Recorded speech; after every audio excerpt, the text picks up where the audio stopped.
Assalamualaikum warahmatullahi wabarakatuh. Perkenalkan, nama saya Muhammad Aditya Apri Wilensa, MPM A1A0200806. Di sini saya akan menyampaikan materi pertemuan ke-6, yaitu memiliki pengetahuan tentang prinsip-prinsip rukun Islam. Soal pertama yaitu mampu menjelaskan pokok ajaran Islam tentang iman. 2. Mampu menjelaskan ciri orang beriman dalam Al-Quran.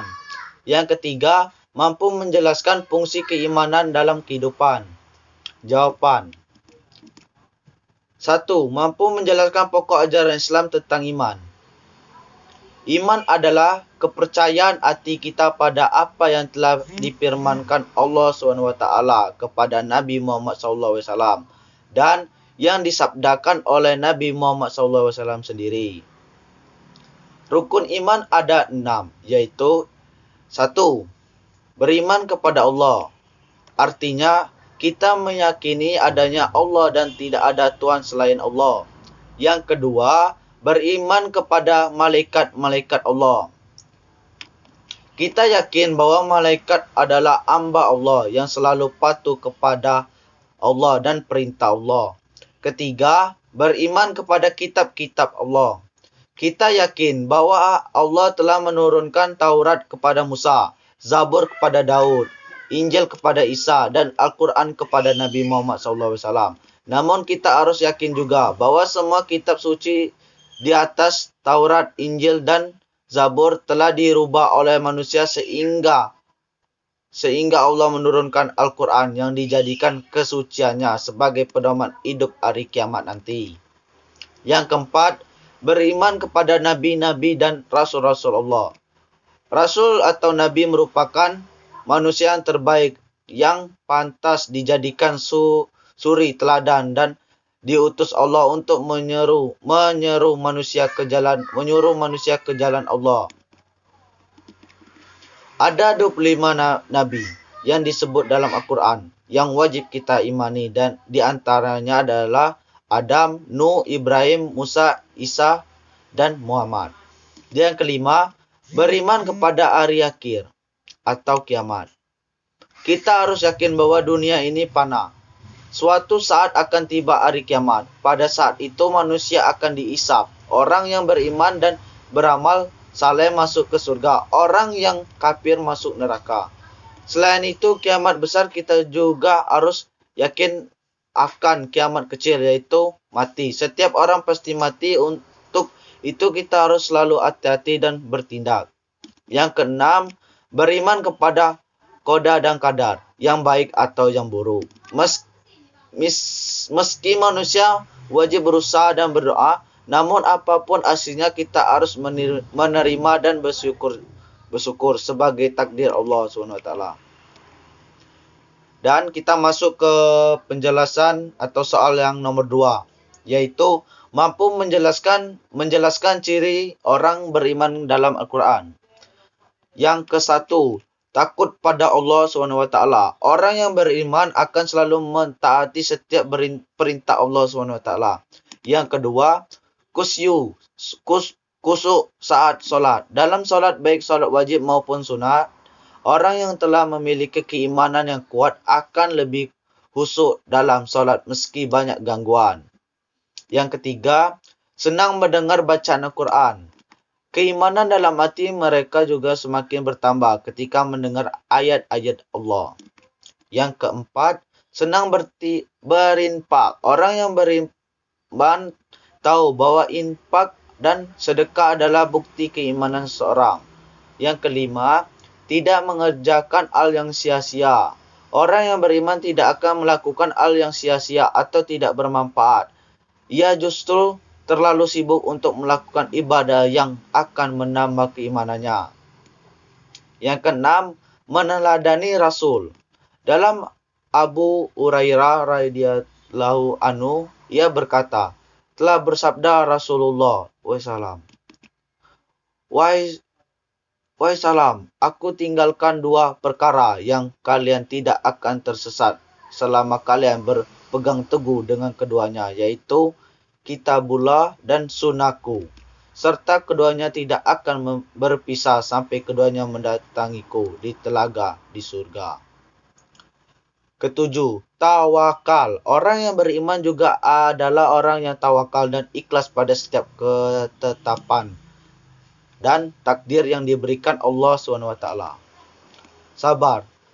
Sebesar dan sesulit apapun ujian yang diberikan, maka ia akan selalu sabar menghadapinya. 9. Memiliki akhlak yang baik. Abu Darda meriwayatkan bahwa Nabi SAW mengatakan, tidak ada sesuatu yang diletakkan pada timbangan hari kiamat yang lebih besar daripada akhlak yang mulia. Dan sesungguhnya orang yang berakhlak mulia bisa mencapai derajat orang yang berpuasa dan salat. Yang ke-10, selalu bersyukur, baik dan buruk yang menimpa seorang makmum akan selalu membuat bersyukur atas apa yang dimilikinya. Itulah ciri-ciri orang yang beriman kuat. Itulah ciri-ciri orang yang beriman. Semoga kita memiliki ciri-ciri tersebut. Amin ya rabbal alamin. Yang ketiga, fungsi iman dalam kehidupan sehari-hari. 1. Iman sangat disertai dengan amal saleh, dapat dijadikan kunci akan dibukanya kehidupan yang baik, makmur dan sejahtera. Yang kedua, iman dapat menimbulkan ketenangan jiwa. Yang ketiga, iman akan menimbulkan kasih sayang antara sesama. 4. Lebih mendekatkan diri kepada Sang Pencipta. 5. Iman akan membebaskan manusia dari kekuasaan orang lain. 6. Orang beriman akan mendapatkan pertolongan dari Allah SWT. 7. Membawa keberkahan di langit dan di bumi.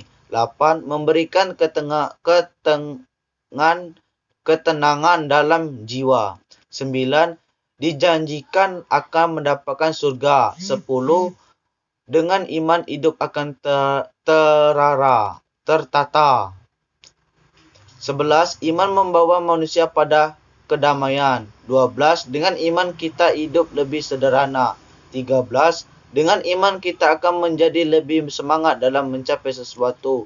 14. Iman membuat kita menjadi lebih sabar.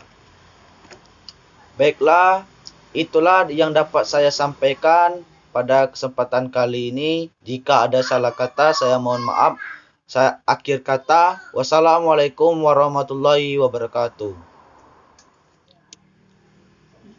Assalamualaikum warahmatullahi wabarakatuh. Perkenalkan, nama saya Muhammad Aditya Apriwiliansa, MPM A1 A020086. Di sini saya akan menjelaskan materi pertemuan ke-7, yaitu memiliki pengetahuan tentang prinsip-prinsip rukun Islam. Yang pertama, mampu menjelaskan tentang rukun Islam dan fungsi dalam kehidupan. Langsung saja. Berikut 5 urutan rukun Islam dan penjelasannya. 1. Mengucap 2 kalimat syahadat. Rukun Islam yang pertama adalah mengucapkan 2 kalimat syahadat. Wajib hukumnya bagi seseorang yang ingin menjadi muslim.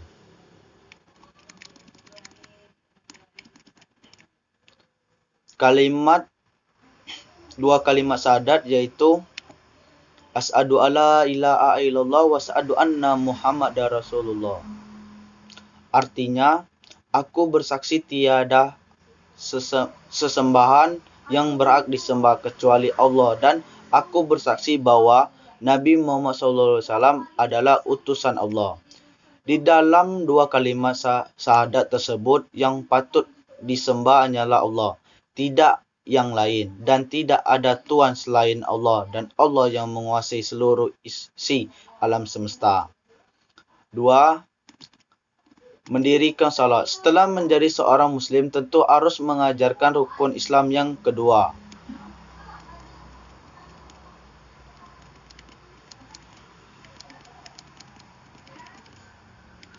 Ketiga, berpuasa di bulan Ramadan. Setiap muslim diwajibkan berpuasa selama 1 bulan penuh di bulan Ramadan. Tujuan untuk mencapai ketakwaan kepada Allah SWT.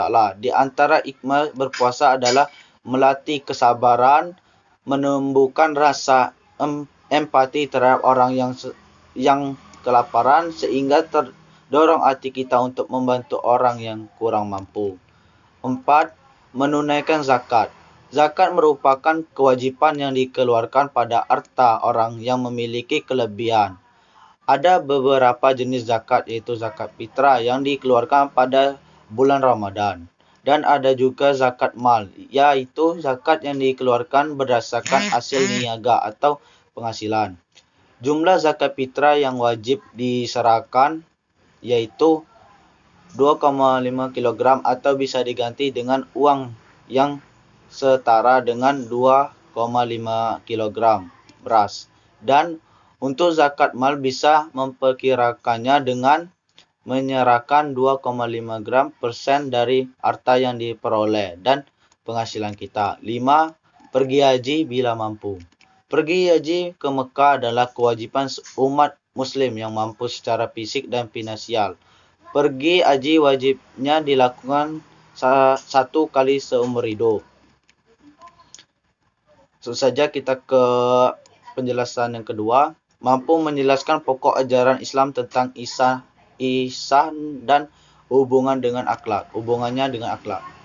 Ihsan yaitu seseorang mampu menyembah Robnya dengan ibadah yang dipenuhi rasa harap dan penginginan, seolah-olah dia melihatnya, sehingga dia pun sangat ingin sampai kepadanya. Dan ini adalah derajat ihsan yang paling sempurna.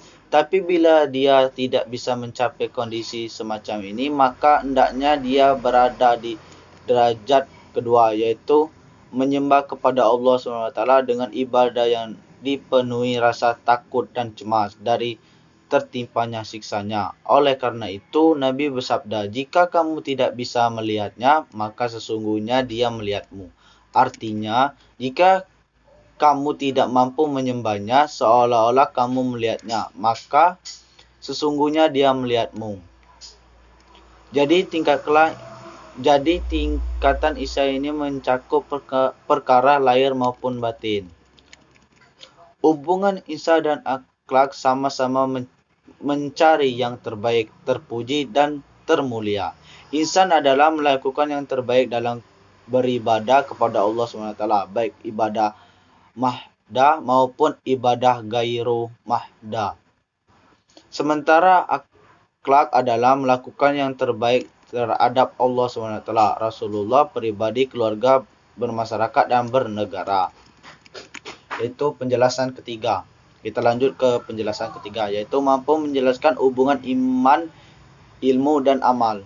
Hubungan iman dan ilmu merupakan dua hal yang saling berkaitan dan mutlak adanya. Dengan ilmu keimanan kita akan lebih mantap. Sebaiknya dengan iman, orang yang berilmu dapat terkontrol dari sifat sombong dan menggunakan ilmu untuk kepentingan pribadi, bahkan untuk membuat kerusuhan. Hubungan iman dan amal. Amal soleh merupakan wujud dari keimanan seseorang. Artinya orang yang beriman kepada Allah SWT harus menampakkan keimanannya dalam bentuk amal soleh, iman dan amal. Iman dan amal soleh ibarat dua sistem mata uang yang tidak dapat dipisahkan. Mereka bersatu pada dalam suatu bentuk yang menyebabkan ia disebut mata uang. Iman tanpa amal soleh juga dapat diibaratkan pohon tanpa buah. Dengan demikian, seorang yang mengaku beriman harus menjalankan amalan keislamannya. Begitu pula orang yang mengaku Islam harus menyatakan keislamannya. Iman dan Islam seperti bangunan yang kokoh di dalam jiwa karena diwujudkan dalam bentuk amal soleh yang menunjukkan nilai-nilai keislaman. Hubungan amal dan ilmu.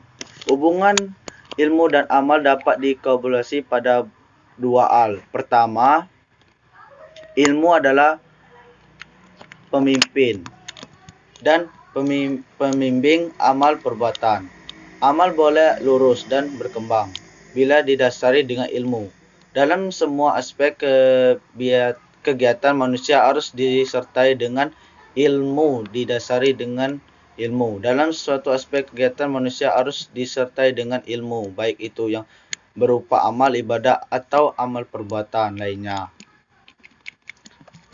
Sekian yang dapat saya sampaikan. Jika ada salah dalam penyampaian kata, saya mohon maaf. Akhir kata, wassalamualaikum warahmatullahi wabarakatuh.